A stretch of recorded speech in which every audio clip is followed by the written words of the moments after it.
Seja bem-vindo a mais uma edição do podcast do Relatório Reservado. Eu sou João Bettencourt, editor de política da RR. Hoje nós vamos voltar ao tema da guerra entre Israel e Palestina, mas pela ótica de como ela pode afetar de maneira inédita a ordem internacional e, consequentemente, impactar o Brasil, tanto em termos políticos quanto econômicos. Lembrando, mais uma vez, para quem ainda não descobriu, que o podcast está disponível no Spotify, Apple Podcast, Deezer e em todos os agregadores de podcasts disponíveis que vocês já possam ter visto, cruzado os olhos ou ouvido falar na vida. Bom, a votação sobre a resolução brasileira propondo um cessar-fogo para possibilitar ajuda humanitária para a população de Gaza, que aconteceu logo depois do bombardeio que atingiu um hospital e deixou, tudo indica, centenas de mortos, evidencia o potencial de divisão que o conflito vai proporcionar cada vez mais e os desafios à economia e à comunidade internacional. Ainda que os Estados Unidos tenham exercido o seu direito de veto quanto à resolução brasileira, França e Japão apoiaram o texto e o Reino Unido se absteve, o que, nesse contexto, significa abrir as portas para a aprovação conscientemente. Assim como a Rússia também se absteve, enquanto a China votou a favor, assim como os Emirados Árabes, citando alguns dos países que aprovaram. Foram 12 votos favoráveis, um veto dos Estados Unidos e 2 abstenções. Ou seja, o que fica evidente é que se trata de uma situação que divide muito mais, não apenas o mundo inteiro, como a própria coalizão ocidental entre os Estados Unidos e a Europa, o que traz aí uma diferença marcante em relação à guerra na Ucrânia. Essa guerra entre Israel e o Hamas divide intensamente as populações europeias e até, em algum grau, a população do próprio Estados Unidos, sem falar na América Latina e no resto do mundo. Qual o desafio, nesse sentido, que isso representa, como eu mencionei inicialmente, para a ordem e a economia internacionais, com óbvios reflexos sobre o Brasil? Primeiramente, isso não acontece no vácuo. E sim, em um mundo que já enfrenta nos últimos anos o contínuo acirramento da disputa entre os Estados Unidos e a China e a tentativa de ambos de formar esferas e projetos geopolíticos, esferas de influência e projetos geopolíticos globais e conflitantes. Durante anos, a China, antes desse processo mais recente, durante décadas na verdade, a China cresceu silenciosamente, na falta de outra palavra.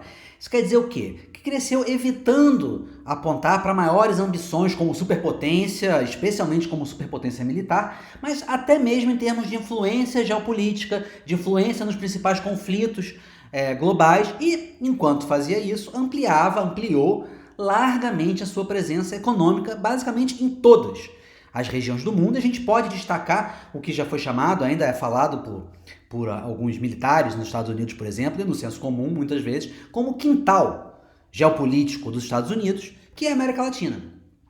A China se tornou o maior parceiro comercial da América Latina, suplantando largamente os Estados Unidos, o que em dado momento seria impensável. Em 2020, a China ultrapassou os Estados Unidos também como a maior parceira comercial da própria União Europeia.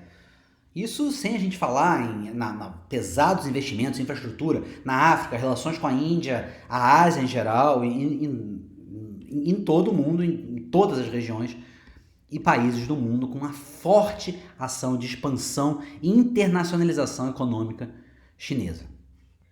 É nesse contexto de forte desenvolvimento chinês que o cenário começa a virar. Se a gente fosse traçar um momento específico, ele já começa antes, mas a gente pode traçar um momento específico durante o governo Trump, embora nesse caso não tenha sido por causa dele, ou não haja, na verdade, uma diferença muito grande entre a política dele e a do Biden para a China. A do Biden talvez seja até mais agressiva. Mas foi a partir nessa época do governo Trump que começa a se transformar em política externa norte-americana a percepção que mudava aquela ideia de uma convivência benigna e de integração da China ao sistema global, inclusive ajudando a financiar em larga medida a economia norte-americana, e passando a olhar o país como uma ameaça à preponderância e à liderança econômica dos Estados Unidos. Ao mesmo tempo, e é aquela pergunta, quem nasce primeiro, o ovo ou a galinha. Nesse caso é um processo, eu diria que é um processo conjunto, como geralmente esses grandes movimentos geopolíticos são. Sob o Xi Jinping, na China, também muda a posição chinesa.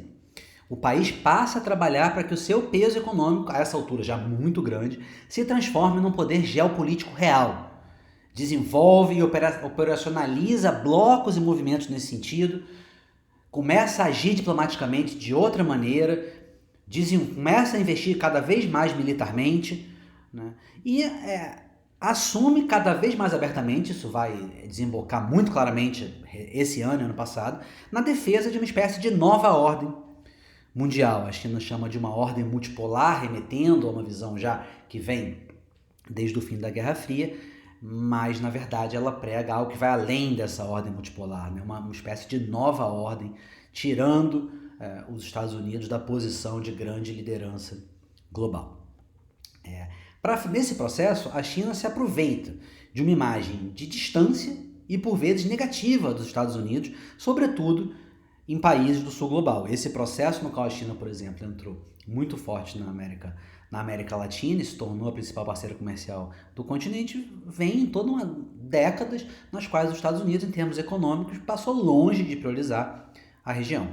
Olhou muito para outras áreas de interesse, né? Sobretudo o Oriente Médio, posteriormente a Ásia, mas deixou muito de lado economicamente, em termos de comerciais, a América Latina.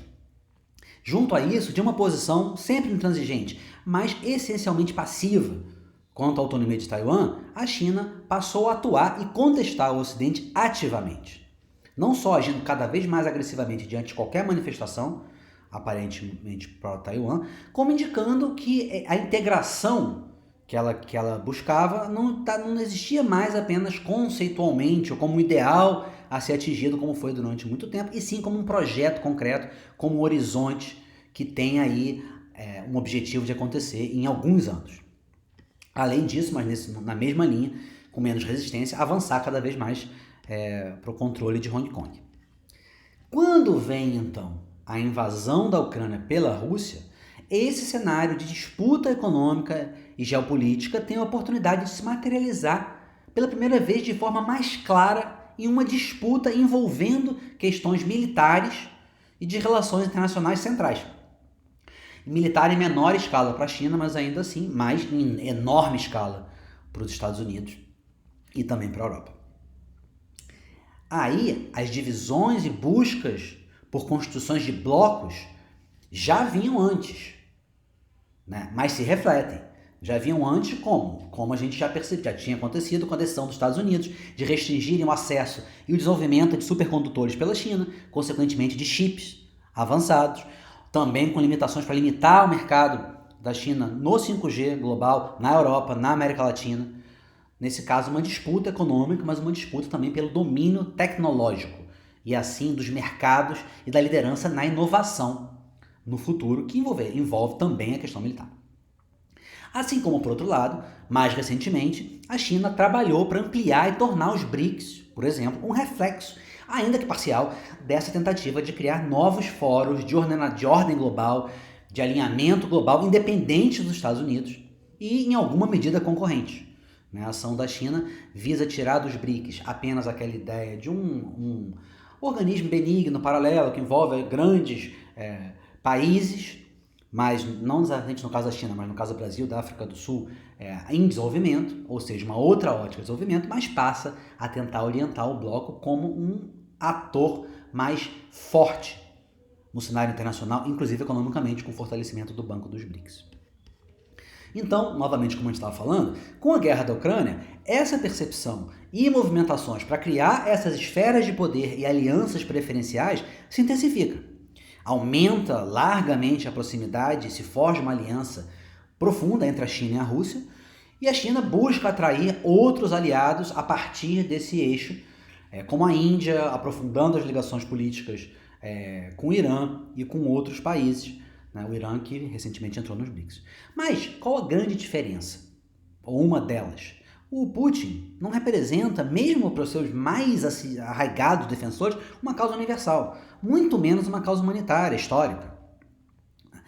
Diante de uma invasão, também, em solo europeu, da maneira como foi uma coisa que foi uma ação que foi muito marcante, a primeira vez que houve essa percepção de uma invasão a um outro país soberano desde a Segunda Guerra Mundial, né? E com uma ação norte-americana também, já do Bari, muito resoluta, muito forte, muito decidida e rápido, além de um apoio interno importante das populações de basicamente quase todos os países europeus, a União Europeia se uniu fortemente à posição norte-americana. E com isso deu novo fôlego para uma então não mais enfraquecida OTAN.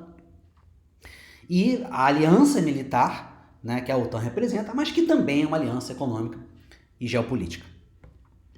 Nesse contexto, após uma instabilidade muito forte, uma incerteza muito grande, a produção e a perspectiva do mercado de petróleo se equilibrou. Não houve e há pouco ou nenhum efeito sobre o Oriente Médio e sobre os embates que envolvem e as questões econômicas envolvidas no Oriente Médio. O próprio Irã, que é central nesse processo, a gente está vendo agora pelo envolvimento que ele tem com o Hamas e pela atuação que ele tem no conflito agora entre Israel e o Hamas, a influência que ele tem sobre o Hezbollah também, que está numa espécie de, não exatamente uma guerra, mas num conflito que não se sabe muito bem onde vai dar também com Israel via Líbano. Nem o Irã se envolveu, para além da retórica, muito na questão ucraniana. O jogo agora é muito diferente. O que a votação da ONU revelou, novamente, com a França apoiando o texto brasileiro, com o Reino Unido, com a França e o Japão apoiando o texto brasileiro, contrariando o veto dos Estados Unidos, com o Reino Unido se abstendo, mas na prática, ao se abster, trabalhando pela aprovação, né, também se diferenciando da posição norte-americana. O que essa votação mostra, no que se refere à guerra entre Israel e o Hamas, é que mesmo com o choque inicial pela ação terrorista brutal do grupo, que levou à morte de quase 1.500 israelenses, né? Só no ataque à rave foram mais de 200, também envolvendo crianças, famílias.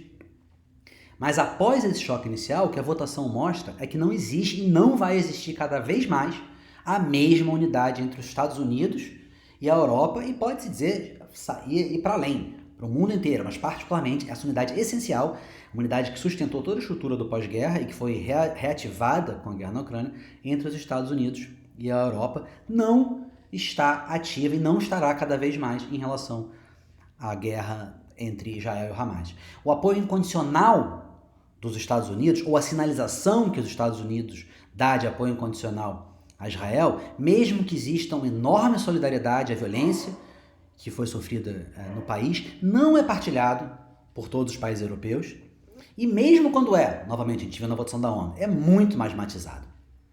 Além disso, as populações desses países, de quase todos os países europeus, mas a França com certeza, o Reino Unido também, tem uma relação muito mais complexa com Israel, além de terem, a França é um exemplo marcante, falei agora, no novo Reino Unido, amplos contingentes de população de origem árabe e islâmica.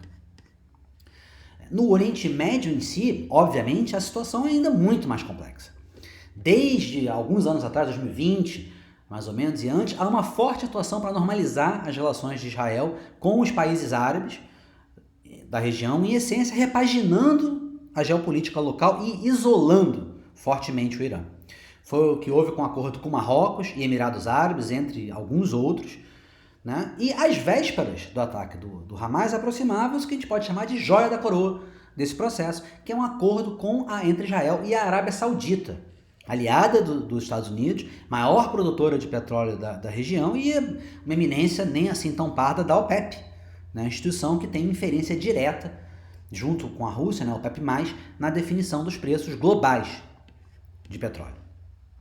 Não apenas tudo isso, todo esse processo está em forte risco agora, como se tem um horizonte completamente incerto sobre qual equilíbrio de poder vai resultar desse conflito e quais os efeitos que ele vai ter de médio e longo prazo nos preços e na produção de petróleo, consequentemente, para a gente citar um exemplo direto no mundo, mas particularmente que já está sendo muito discutido no Brasil, na inflação. Porque os combustíveis, petróleo, combustíveis, têm uma transmissão muito direta na inflação brasileira, inclusive foram centrais para os últimos aumentos, apesar de o IPCA ter vindo recentemente pela segunda vez abaixo das previsões, O crescimento que houve foi em boa parte motivado pelo preço dos combustíveis. Quanto mais durar a invasão de Gaza, mais a Europa tende a se dividir e os governos dos países árabes a serem pressionados, como a gente está vendo agora por diversas manifestações, pela sua própria população a confrontar Israel. Como é que os Estados Unidos vão fazer para se equilibrar em um conflito em que eles precisam mostrar que houve as duas partes, o que é totalmente diferente da Ucrânia? Como vão manter a aliança inequívoca com Israel, que é uma parte central da política externa americana? E é uma cobrança, eu mencionei que há divisões na opinião pública norte-americana maiores do que havia em relação à Rússia, mas há um apoio muito forte a Israel. E uma boa parte desse apoio vem também de eleitores que podem ser chave para o Biden, possivelmente contra o Trump, na próxima eleição. Então, como manter essa aliança inequívoca com Israel sem melindrar os aliados árabes fundamentais dos Estados Unidos? A Arábia Saudita já recuou no acordo com Israel e sofre pressão interna muito grande. O campo aí, justamente para um enclave chinês, sobretudo, em muito menor medida russo, pela assimetria em termos de poder econômico, vai ser muito mais amplo do que foi na Ucrânia. Um pequeno parênteses aqui, a gente fala muito, houve muito essa comparação da Guerra Fria, como se um embate entre China e Estados Unidos fosse uma nova Guerra Fria, mas embora o poder militar da União Soviética, da própria Rússia hoje, seja muito maior, fosse muito maior, ainda seja substancialmente maior do que o chinês, a força e o potencial econômico, o dinamismo econômico, de inovação, de tecnologia, de presença no mundo da China é incomensuravelmente maior e mais diversificado do que era da União Soviética. Então, voltando, o campo agora, para essa entrada, para essa atuação mais forte em direção a essa busca por uma defesa cada vez maior de uma nova ordem internacional, de minar a liderança norte-americana, para a China vai ser muito mais amplo. A instabilidade entre as posições de vários países ao redor do mundo também vai ser muito mais ampla e crescente. A questão palestina e a Palestina representam um debate e uma causa humanitária que envolve milhares de organizações, de ativistas, de pessoas, de países, de jornalistas, há décadas, com uma ressonância enorme no mundo inteiro. E um histórico pesado, complexo. A Palestina, a relação, inclusive, do ataque é muito diferente. A Palestina não atacou Israel, é muito mais complexo com o posicionamento. O Hamas atacou Israel e a Palestina que acaba sofrendo, mesmo que junto com o Hamas, os palestinos, o contra-ataque, a reação de Israel, obviamente não é a Rússia. Pelo contrário, é um povo que está envolvido em, como eu mencionei, um enorme debate e uma defesa pelo viés humanitário e de críticas ao que é percebido por diversas organizações e países como uma ocupação israelense, particularmente nos assentamentos considerados ilegais pela ONU, mas também na pressão a Gaza. Não vou nem entrar aqui, o objetivo aqui, reitero, não é entrar na questão, mas é como essa questão é percebida politicamente. É muito diferente de se discutir a Rússia ou uma posição pró-Rússia que possa existir ou que possa ter existido. No conflito atual, justamente, a capacidade, além de tudo, de informação e mobilização via redes sociais, numa causa que, como eu mencionei, envolve uma miríade de atores, de ativistas, jornalistas, logo muito mais interlocutores, é muito superior a qualquer outro evento similar anterior no Oriente Médio e a qualquer momento dos embates entre Israel e o Hamas ou de qualquer ação militar israelense envolvendo a faixa de Gaza.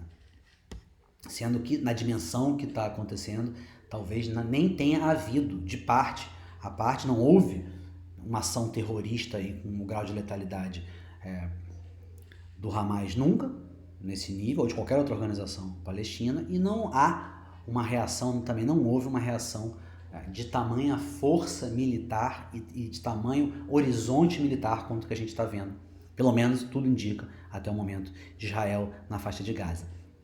Então, justamente, na guerra da Ucrânia, pode até não estar claro qual vai ser o panorama do fim do conflito e como isso vai acabar, mas as posições das alianças estão muito claras, estão muito definidas. Claro que pode haver mudanças, questões, mas estão muito sólidas. No conflito entre Israel e Hamas está longe disso. E a situação, salvo uma mudança inesperada de cenário, tende a se intensificar. Isso porque o Hamas, da sua parte, esperava, quase certo que esperava a invasão e trabalhava com um cenário muito similar ao que está acontecendo. Já o governo israelense, do Netanyahu, que está no poder basicamente com um pequeno hiato há 15 anos, é percebido como responsável internamente pelas políticas para a Palestina, pelas políticas de segurança do Estado de Israel e pelas falhas de inteligência que possibilitaram ou abriram espaço para que o ataque brutal do Hamas fosse bem sucedido. Antes disso, o atual governo, o Netanyahu, já enfrentava uma pesada oposição e a maior divisão nacional em décadas, talvez desde que tenha sido formado o Estado de Israel, justamente por um projeto que ele liderava para diminuir os poderes da Suprema Corte e do Judiciário no qual ele mesmo enfrenta diversas acusações. Ou seja, agora ele precisa politicamente se ver, né, instado. É um político que tem uma capacidade de sobrevivência inaudita, e ele novamente agora, dentro dessa visão política dele, ele se vê instado a dar uma resposta definitiva, inédita, impensável, maior de qualquer coisa que jamais tenha se feito. Agora, sem nenhuma perspectiva de um reconhecimento de um Estado palestino, qualquer que seja o preço disso, como forma de angariar estabilidade, sem nenhuma saída que possa enfraquecer o Hamas politicamente e criar algum tipo de horizonte político, o que sobra para dar essa resposta tão forte? E evitar as pesadas críticas e a deterioração da sua imagem interna como tendo falhado na proteção de Israel. O que sobra é a ação militar pura e de segurança, para mostrar que um ataque do gênero nunca mais vai se repetir, porque Israel vai destruir e acabar com o Hamas de tal forma que o grupo nunca mais vai ter condições de fazer qualquer coisa. Agora, como alcançar isso no longo prazo sem ser justamente pelo aperto ainda maior do controle e das condições em Gaza que justamente são vistos pelos críticos como sendo fatores que alimentam o Hamas? Como destruir o grupo terrorista apenas militarmente, sem um caminho de oposição, de um outro ator político ou de algum horizonte que possa concorrer politicamente com o ideal de guerra do Hamas, né? Sem angariar, com o tempo agora e cada vez mais, intensas críticas e dissensões justamente pelo impacto que a ação militar tem e vai ter sobre a população palestina. Como evitar justamente que uma ação do gênero inflame a região e abra novas frentes, como eu mencionei aqui, a do Hezbollah via Líbano, e potencialmente pela pressão que o próprio Hezbollah sofre, né, da militância e da opinião. Bom, a opinião árabe já é uma pressão enorme, que dirá num grupo radical como o Hezbollah. É uma espécie de beco sem saída, hoje, como está posto hoje, do qual, se em algum momento, sobretudo pela atuação dos Estados Unidos, mas que a gente ainda não conseguiu ver, não for posto na mesa algum tipo de caminho que aponte para um novo equilíbrio de poder para além da ação militar, pode-se esperar sim, é uma possibilidade na mesa, muito mais do que ficou claro que seria desde os primórdios da guerra na Ucrânia, uma erosão da liderança norte-americana, que vai ser muito mais bem aproveitada pela China. O Biden tem até alguma vitória, algum passo com abertura anunciada por Israel para a entrada de ajuda humanitária via Egito, mas ainda é muito pouco para solidificar essa liderança dos Estados Unidos e mostrar que eles são capazes de traçar um caminho que vá além do apoio militar a Israel e que contemple também as necessidades internas e diplomáticas dos seus aliados árabes, que estão e vão estar envolvidos em uma forte pressão das suas próprias populações, da sua própria política interna. É muito difícil imaginar que essa situação se desdobre em uma espécie de guerra estabilizada, como está ocorrendo na Ucrânia, sem querer diminuir de forma alguma não só a problemática internacional que ocorre na Ucrânia, como a questão humanitária. Mas, novamente, o objetivo aqui não é entrar em um ou em outro conflito, mas sim em como isso vai afetar, está afetando e potencialmente pode afetar a ordem internacional e o Brasil política e economicamente. A situação na Ucrânia, mesmo com as perdas de vidas, com a enorme perda para a população ucraniana, com a violência envolvida no processo, ela meio que se cristalizou em uma estabilidade, em que ninguém quer sair muito, não se sabe como vai acabar, mas também ninguém quer escalar muito. Claro que a gente sabe que há a questão nuclear, enfim, há esse medo, mas ela se encontra numa espécie de guerra de trincheiras ali, em que ninguém quer que saia muito de como está, porque nenhum dos lados acredita efetivamente que pode simplesmente vencer, pelo menos hoje. E em termos de opinião pública internacional, de alinhamentos e alianças, há uma estabilidade muito construída. Pelo contrário, no que acontece na atual guerra entre Israel e Hamas, a tendência pelo histórico da região e, como eu já mencionei, a dubiedade de um conflito no qual, para boa parte da opinião pública, de um lado ou de outro, o agredido também pode ser o agressor. Nesse contexto, a tendência é de deterioração. E, dentro desse histórico, na região, o resultado pode ser, sim, o fortalecimento do Irã como influência, contrariando justamente a política de isolamento do Irã, na qual os Estados Unidos e Israel vinham avançando e consolidaria fortemente com o acordo com a Arábia Saudita, né? Um período importante de estabilidade e de falta de uma estrutura clara de alianças, né? Junto com essa retração nos acordos entre os países árabes e Israel, mas com um ambiente muito nublado, em que todos os governos vão estar sendo pressionados a defender a causa palestina e a questionar Israel, enquanto os Estados Unidos tenta exercer uma mediação sem consenso internacional, sem consenso com a Europa e com a China como um novo ator que nunca existiu na região em outros momentos, com o poder que tem hoje e com a disposição para agir diplomaticamente, sem falar na Rússia.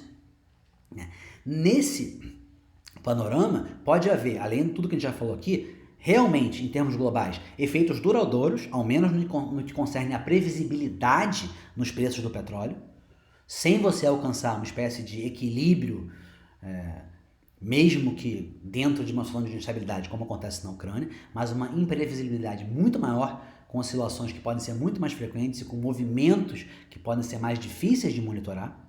Uma crise sem precedentes, que já está aí na boca, na legitimidade e estrutura da ONU, que paradoxalmente, embora ela seja posta em destaque agora com o veto isolado dos Estados Unidos, a resolução brasileira, lembrando, um único veto em 15 votos, um veto, 2 abstenções e 12 votos favoráveis, incluindo França, incluindo Japão, aliados dos Estados Unidos, e com uma abstenção mais aliado ainda do Reino Unido.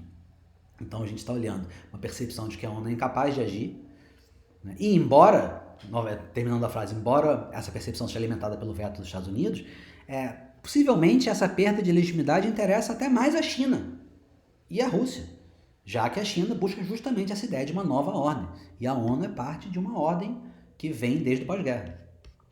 Um outro ponto, a maior pressão por alinhamentos diplomáticos que criem mais dificuldades para o Brasil, diminuindo a margem de uma atuação até o momento segura, mesmo com críticas internas. Em termos globais, a atuação no Brasil é segura, está alinhada com a diplomacia, com o histórico da diplomacia brasileira, com base na defesa da ajuda humanitária, né? Então, mesmo os Estados Unidos sendo vetado, não há críticas ao Brasil, o Brasil não assume um papel ou outro, assume um papel clássico da diplomacia brasileira. Dentro do Brasil pode-se achar que exagera, que vai muito longe, que quer uma importância maior do que tem, mas, realisticamente, o país não está se alinhando com ninguém para além da tradição brasileira, do interesse do Lula em ter protagonismo internacional por esse viés de paz. O próprio texto, mesmo vetado pelos Estados Unidos, foi um texto discutido, muito discutido, justamente para trazer, chegou a ser muito criticado pela Rússia por ter feito várias concessões aos Estados Unidos.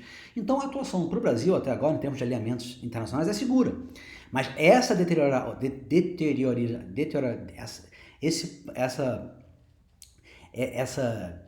esse ganho de pressão cada vez maior, né, tende a levar a alinhamentos mais duros, né, e a cobranças mais duras, inclusive politicamente, internamente. A gente tem visto, por exemplo, que a posição do PT é muito mais à esquerda do que a do governo, e é muito mais crítica e menos diplomática em relação a Israel do que a do presidente Lula.